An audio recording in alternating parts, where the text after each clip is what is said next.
continue in our Bible reading from cover to cover in the Authorized Version, 1611, King James Bible. We are in the book of Job, and we will be finishing that up by the grace of God today. We'll be starting in chapter 36. Chapter 36, the heading 1. Elihu showeth how God is just in his ways. 16. How Job's sins hinders God's blessings. 24. God's works are to be magnified. Elihu also proceeded and said, Suffer me a little, and I will show thee that I have yet to speak on God's behalf. I will fetch my knowledge from afar, and will ascribe righteousness to my Maker. For truly my word shall not be false. He that is perfect in knowledge is with thee. Behold, God is mighty, and despiseth not any. He is mighty in strength and wisdom. He preserveth not the life of the wicked, but giveth right to the poor. He withdraweth not his eyes from the righteous, but with kings are they on the throne. Yea, he hath established them forever, and they are exalted. And if they be bound in fetters, and beholden in cords of affliction, then he showeth them their work and their transgressions. They have exceeded. He openeth their ear to discipline, and commandeth that they return from iniquity. If they obey and serve him, they will spend their days in prosperity, and their years in pleasures. But if they obey not, they shall perish by the sword, and they shall die without knowledge. But the hypocrites in heart heap up wrath. They cry not when he bindeth them. They die in youth, and their life is among the unclean. He delivereth the poor in his affliction, and openeth their ears in oppression. Even so would he have removed thee out of the strait into a broad place, where there is no straightness, and that which be set on thy table should be full of fatness. But thou hast fulfilled the judgment of the wicked. Judgment and justice take hold on thee. Because there is wrath, beware lest he take thee away with his stroke. Then a great ransom cannot deliver thee. Will he esteem thy riches? No, not gold, nor all the forces of strength. Desire not the night when people are cut off in their place. Take heed, regard not iniquity, for this hast thou chosen rather than affliction. Behold, God exalteth by his power. Who teacheth like him? Who hath enjoined him his way? Or who could say, Thou hast wrought iniquity? Remember that thou magnify his work, which men behold. Every man may see it. Man may behold it afar off. Behold, God is great, and we know him not. Neither can the number of his years be searched out. For he maketh small the drops of water. They pour down rain according to the vapor thereof, which the clouds do drop and distill upon man abundantly. Also, can any understand the spreadings of the clouds, or the noise of his tabernacles? Behold, he spreadeth his light upon it, and covereth the bottom of the sea. For by them judgeth he the people. He giveth meat in abundance. With clouds he covereth the light, and commandeth it not to shine by the cloud that cometh betwixt. The noise thereof sheweth concerning it, the cattle also covering the vapor. Chapter 32. 37, I'm sorry. 1. God is to be feared because of his great works. 15. His wisdom is unsearchable. At this also my heart trembleth, and it moved out of his place. Hear attentively the noise of his voice, and the sound that goeth out of his mouth. He directeth it under the whole heaven, and his lightning unto the ends of the earth. After it a voice roareth, he thundereth with the voice of his excellency. He will not stay them when his voice is heard. Hold on 1 minute, I gotta fix my thing here. Forgive me, I still got that little binder on around my chest, and it kind of hurts. Okay, here we go. Let's see. Heareth attentively the noise of his voice, and the sound that goeth out of his mouth. That was verse 2. He directeth it under the whole heaven, and his lightning under the ends of the earth. After it a voice roareth, he thundereth with the voice of his excellency, and he will not stay them when his voice is heard. God thundereth marvelously with his voice. Great things doth he, which we cannot comprehend. For he saith to the snow, Be thou on the earth, likewise to the small rain, and to the great rain of his strength. He sealed up the hand of every man, that all men may know his work. Then the beasts go into dens and remain in their places. Out of the south cometh the whirlwind, and cold out of the north. By the breath of God frost is given, and the breath of the waters is straitened. Also by watering he wearieth the thick cloud. He scattereth his bright cloud, and it is turned about round about by his counsel, that they may do whatsoever he commandeth them upon the face of the world in the earth. Upon the face of the world in the earth. He causeth it to come, whether for correction, or for his land, or for mercy. Hearken unto this, O Job. Stand still and consider the wondrous works of God. Dost thou know when God disposed them, and caused the light of his cloud to shine? Dost thou know the balancings of the clouds, and the wondrous works of him which is perfect in knowledge? How thy garments are warm, when he quieteth the earth by the south wind? Hast thou with him spread out the sky, which is strong, and as a molten looking glass? Teach us what we shall say unto him, for we cannot order our speech by reason of darkness. Shall it be told him that I speak? If a man speak, surely he shall be swallowed up. And now men see not the bright light which is in the clouds, but the wind passeth and cleanseth them. Fair weather cometh out of the north, with God is terrible majesty.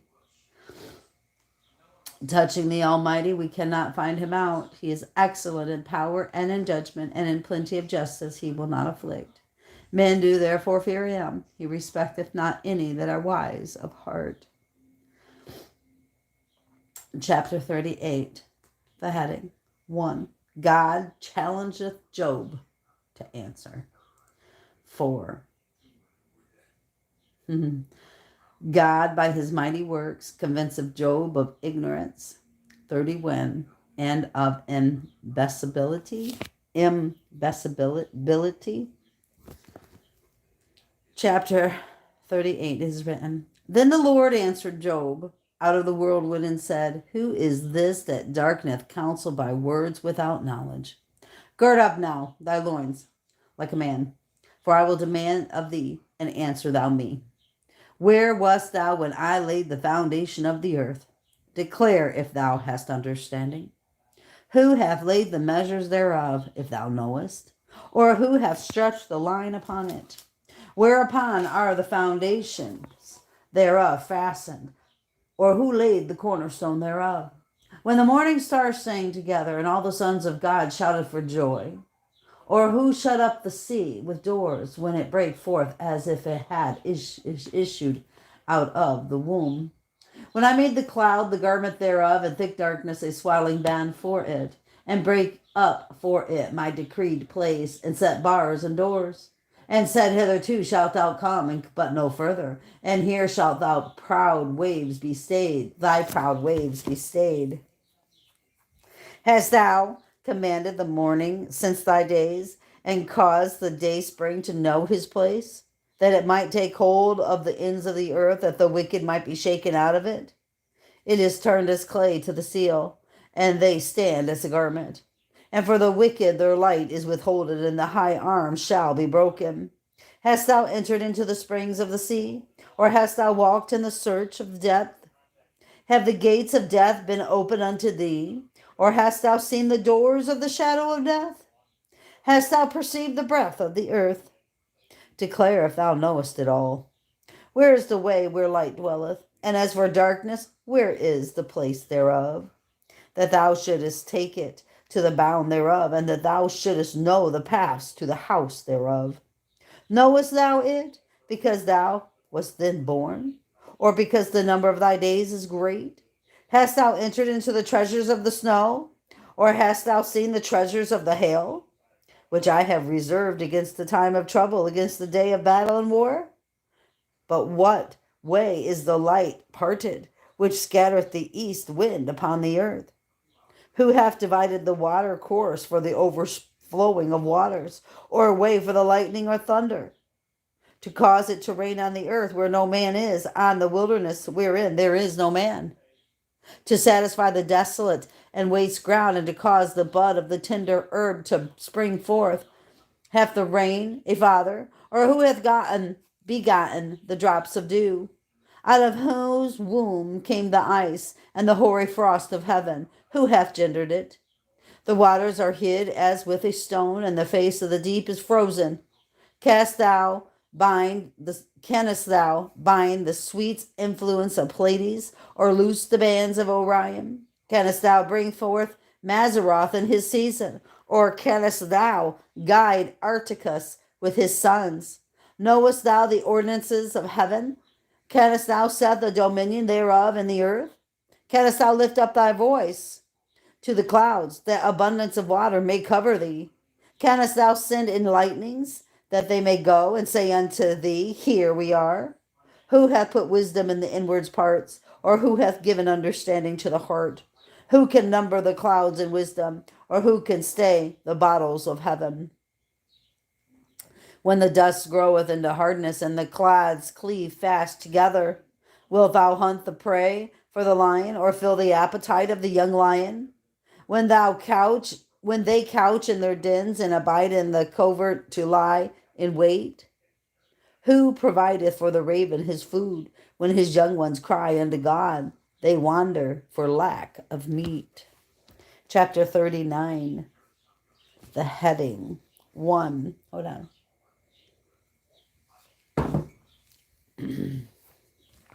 1. Of the wild goats and hinds. 5. Of the wild ass. 9. The unicorn. 13. The peacock, stork, and ostrich.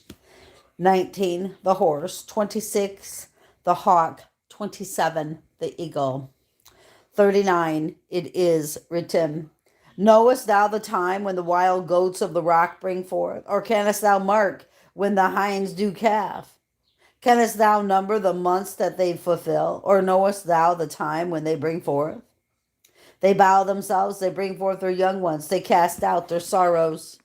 Their young ones are in good liking, and they grow up with corn. They go forth and return not unto them. Who hath sent out the wild ass free? Or who hath loosed the bands of the wild ass? Whose house I have made the wilderness, and the barren land his dwellings. He scorneth the multitude of the cities, neither regardeth he the crying of the driver. The range of the mountains is his pasture, and he searcheth after every green thing. Will the unicorn be willing to serve thee, or abide by thy crib? Canst thou bind the unicorn with his band in the furrow? Or will he harrow the valleys after thee? Wilt thou trust him because his strength is great, or wilt thou leave thy labor to him? Wilt thou believe him that he will bring home thy seed and gather it into thy barn? Gavest thou the goodly wing unto the peacock, or the wings and feathers unto the ostrich, which leave her eggs in the earth and warmeth them in dust, and forgetteth that the foot may crush them, and that the wild beast may break them? She is hardened against her young ones, as though they were not hers. Her labor is in vain, without fear. Because God hath deprived her of wisdom, neither hath he imparted to her understanding. What time she lifted up herself on high, she scorneth the horse with his rider. Hast thou given the horse strength? Hast thou clothed his neck with thunderings? Canst thou make him afraid as a grasshopper? The glory of his nostril is terrible. He paweth in the valley, and rejoiceth in his strength. He goeth on to meet the armed men. He mocketh at fear, and is not affrighted, neither turneth he back from the sword. The quiver rattleth against him, the glittering spear with the shield. He swalloweth up the ground with fierceness and rage, neither believeth he that it is the sound of the trumpet. He said among the trumpets, Ha ha, ha ha. He smelleth the battles afar off, the thundering of the captains and the shouting. Doth the hawk fly by thy wisdom, and stretch her wings toward the south? Doth the eagle mount up at thy command, and make her nest on high? She dwelleth and abideth on the rock, upon the crag of the rock, and the strong place. From thence she seeketh the prey, and her eyes behold afar off. Her young ones also suck up blood, and where the slain are, there is he. Shh. Dakota, hush. Daisy, hush. Shh. Chapter 40. 1. Job humbleth himself to God. 6. God stirreth him up to shew his righteousness, power, and wisdom. 15. Of the Behemoth. Chapter 40. It is written. Moreover, the Lord answered Job and said, Shall he that contendeth with the Almighty instruct him? He that reproveth God, let him answer it. Then Job answered the Lord and said, Behold, I am vile. What shall I answer thee? I will lay my hand upon my mouth. Once have I spoken, but I will not answer, yea, twice, but I will proceed no further. Then answered the Lord unto Job out of the whirlwind and said, Gird up thy loins now, like a man. I will demand of thee, and declare thou unto me. Wilt thou also disannul my judgment? Wilt thou condemn me, that thou mayest be righteous? Hast thou an arm like God? Or canst thou thunder with a voice like him? Deck thyself now with majesty and excellency, and array thyself with glory and beauty. Canst cast abroad the rage of thy wrath, and behold every one that is proud, and abase him. Look on every one that is proud, and bring him low, and tread down the wicked in their place. Oh, hold on, I got to change the page. Hide them in the dust together, and bind their faces in secret. Then will I also confess unto thee that thine own right hand can save thee. Behold now, Behemoth, which I made with thee, he eateth grass as an ox. Lo now, his strength is in his loins, and his force is in the navel of his belly. He moveth his tail like a cedar. The sinews of his stones are wrapped together. His bones are as strong pieces of brass. His bones are like bars of iron. He is the chief of the ways of God. He that made him can make his sword to approach unto him. Surely the mountains bring him forth food, where all the beasts of the field play. He lieth under the shady tree, in the covert of the reed and fens. The shady trees cover him with their shadow. The willows of the brook compass him about. Behold, he drinketh up a river, and hasteth not. He trusteth that he can draw up Jordan into his mouth. He taketh it with his eyes. His nose peereth through snares. Chapter 41. Of God's great power in the Leviathan. Chapter 41. It is written. Canst thou draw out Leviathan with a hook, or his tongue with a cord, which thou lettest down? Canst thou put a hook in his nose, or bore his jaw through with a thorn? Will he make many supplications unto thee? Will he speak soft words unto thee? Will he make a covenant with thee? Wilt thou take him for a servant forever? Wilt thou play with him as with a bird? Wilt thou bind him for thy maidens? Shall the companions make the banquet of him? Shall they part him among the merchants? Canst thou fill his skin with barbed irons, or his head with fish spears? Lay thine hand upon him. Remember the battle. Do no more. Behold, the hope of him is in vain. Shall not one be cast down even at the sight of him? None is so fierce that dare stir him up. Who then is able to stand before me? Who hath presented me that I should repay him?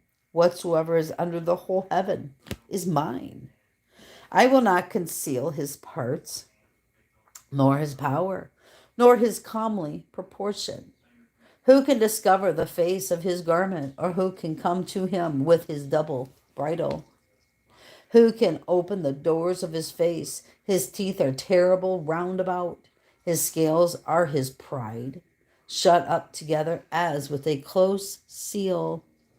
One is so near to another that no air can come between them. They are joined one to another. They stick together that they cannot be sundered. Be sundered. By his nestings a light doth shine, and his eyes are like the eyelids of the morning. Out of his mouth go burning lamps, and sparks of fire leap out. Out of his nostrils goeth smoke, and out of a seething pot or cauldron. His breath kindleth coals, and a flame goeth out of his mouth. In his neck remaineth strength, and sorrows is turned into joy before him. The flakes of his flesh are joined together. They are firm in themselves. They cannot be moved. His heart is as firm as a stone, yea, as hard as a piece of the nether millstone. When he raiseth up himself, the mighty are afraid. By reason of breakings they purify themselves. The sword of him that layeth at him cannot hold, the spear, the dart, nor the habergeon. He esteemeth iron as straw, and brass as rotten wood. The arrow cannot make him flee. Sling stones are turned with him into stubble. Darts are counted as stubble. He laugheth at the shaking of a spear.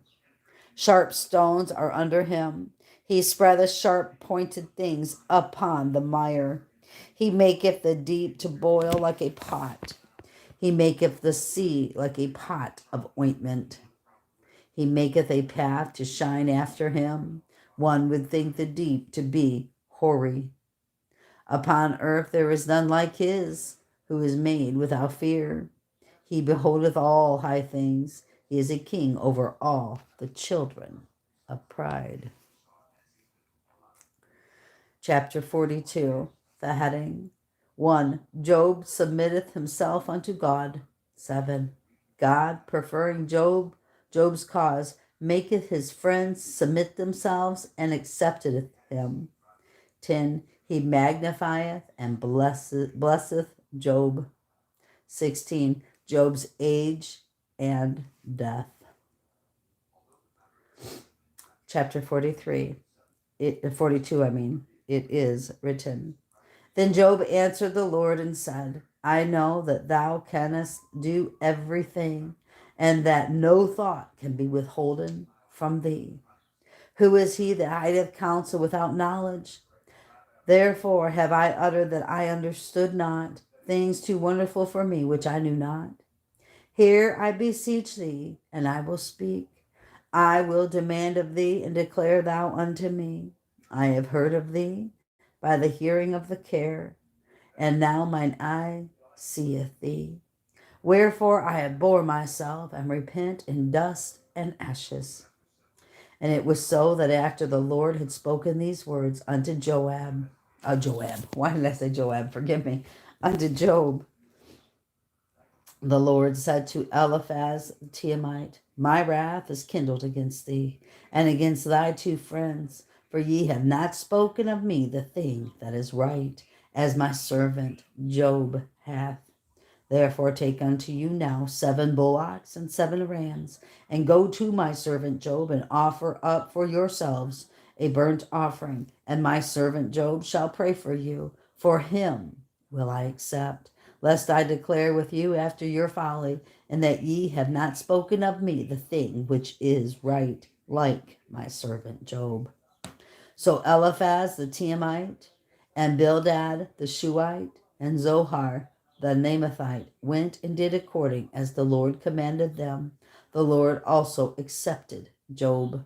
And the Lord turned the captivity of Job when he prayed for his friends. Also the Lord gave Job twice as much as he had before.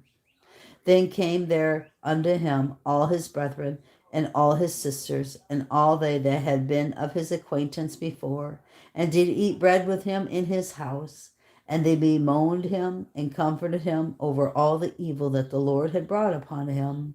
Every man also gave him a piece of money, and every one an earring of gold. So the Lord blessed the latter end of Job more than his beginning, for he had 14,000 sheep, and 6,000 camels, and 1,000 yoke of oxen, and 1,000 she-asses. He had also 7 sons and 3 daughters. And he called the name of the first Jemiah, and the name of the second Keziah, and the name of the third Kirin Hapakkuk. No, Hapakkuk? Hapakkuk? I'm not sure. And in all the land were no women found so fair as the daughters of Job, and their father gave them inheritance among their brethren. After this lived Job 140 years, and saw his sons and his sons' sons, even 14 generations. So Job died, being old and full of days. Praise God. That's amazing. I believe it's the names of the girls they gave us there. It says, because it says in verse 13, and he had also 7 sons and 3 daughters. And he called the name of the first Jemima, the name of the second Keziah, and the name of the third Kirin Hapakkuk.